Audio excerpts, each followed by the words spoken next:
Good morning, ladies and gentlemen, boys and girls, and all the fish in the sea. It is I, the OGGM, once again. It's 8 o'clock in the morning. It's the 9th day of June, 2022. It's 63 degrees and hazy here at Site B, and it's time for another exciting episode of Why Is This a Thing? And today on Why Is This a Thing, we want to address the continuing debate / insult fest regarding modules versus homebrew. This started, I don't know how long ago it started. I first became aware of this nonsense like a month ago, where there was some guy posting that if you used pre-printed stuff, you weren't a real gamer, you weren't a real GM, and the argument is like, well, dude, you're using the rule books. Those are pre-printed, so yeah. The general thing is, I guess, if you use pre-printed adventures, you're not as good or as true to the hobby as if you homebrew. And I thought this was a passing phase. It was like, okay, that's stupid, moving along. But nope, it's still going. I just saw another video on it yesterday where somebody's like, homebrew versus modules, blah, blah, blah, blah, blah. And I'm like, why? Really?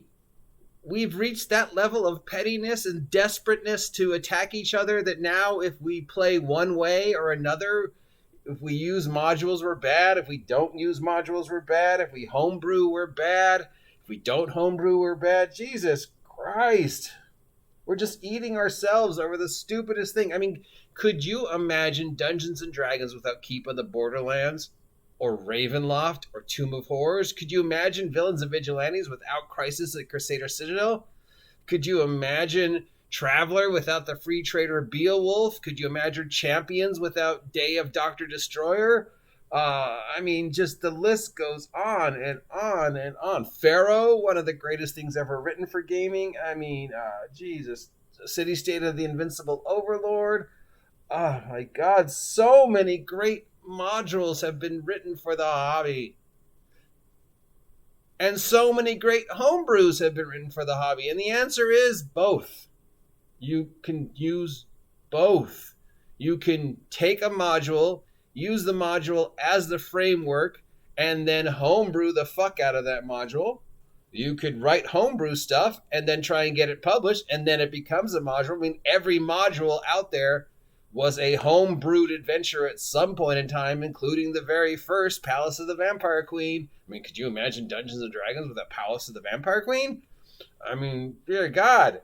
So you can't have modules without homebrewing, because every module came from an adventure somebody wrote, and then decided, I should publish this because I think it's cool, and I want to share it, and also, if I can make some money off of it, great. But really, I want to share it. Or I think I have a story to tell. And every module is like, here's a story to tell. Well, really, here's a framework for a story to tell. Here's just basically a bunch of ideas with beginning, middle, and end. And you can use as much or as little of this as possible, simply if you like the framework. Do you like haunted pyramids in your desert-based campaign? Great. I mean, it's a classic trope. Why wouldn't you? Who doesn't love an Indiana Jones haunted pyramid thing? I mean, they're just iconic. Here's a bunch of modules about that. Pick and choose the ones you want, and then mash them together and place them in your homebrew. Your homebrew world, you made up your entire homebrew world by yourself. You didn't use anything else. Well, that's great, except every idea in your homebrew rule world came from somebody previous, okay? Even going back to day one, scene one, Gygax and Arnson sitting around going, what if? There's nothing original. They did not come up with anything original. Skeletons, vampires, zombies, bad guys, all that shit existed before D&D. All they did was come up with stats for it and a generic, bizarre rule system that became what it is. So, yeah, great. Your homebrew world is based upon something that somebody else did. There's nothing original in your homebrew world. And all a module is a homebrew that somebody decided to publish. So this whole, well, if you use modules, you're awful, is bullshit. If you don't use modules, you're awful, is bullshit. Modules are better than homebrew is bullshit. Homebrew is better than modules? Bullshit. It's just enough. Stop it. Why is this a thing? Why are we arguing over whether modules are better or worse than homebrewing when we all know the answer is both? You homebrew the modules to make it fit whatever it is you're doing and to make shit up that the module doesn't have, or just because, oh, I don't like that room, but you know what I do like? I like that boulder trap from Indiana Jones, so I'm going to put that Indiana Jones boulder trap into this module. Or you can just be like, well, you know, I like most of this module. It's a great framework, and I can use that framework to tell a really great story. I mean, the longest campaign I ever ran, 8 years straight, every Thursday, for 4 hours for 8 years, was based upon a module.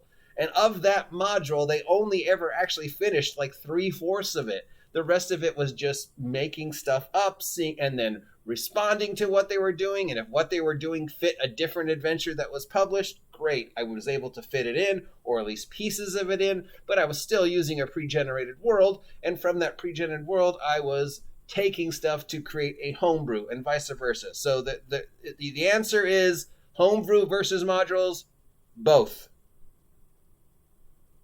Both. You're doing both. You're using both. Anybody who says they homebrewed anything and doesn't use anything pre-printed is lying. You are lying because you're using the rules and the examples in the rules, which are printed and created by someone else. So stop it. Stop fighting over something this dumb. I mean, is this the level of... What's next? Dice Collor? Is that what it's going to be? Oh, if you don't still have your original dice from the original set, you're a horrible human being. Oh, you only roll orange dice? Well, you're a horrible human being. Anybody who doesn't roll white dice is racist. I mean, where does it end? Oh, paper character sheets? You hate trees. Where does it end? Why are we eating ourselves as a gaming tabletop community? Why is this a point of argument? Of course, I'm making an argument about it because I want views. So really, I'm helping the argument. Oh, God. Anyways, that's it for this nonsense. Till next time, I am the OGGM with another episode of Why Is This a Thing? See you soon.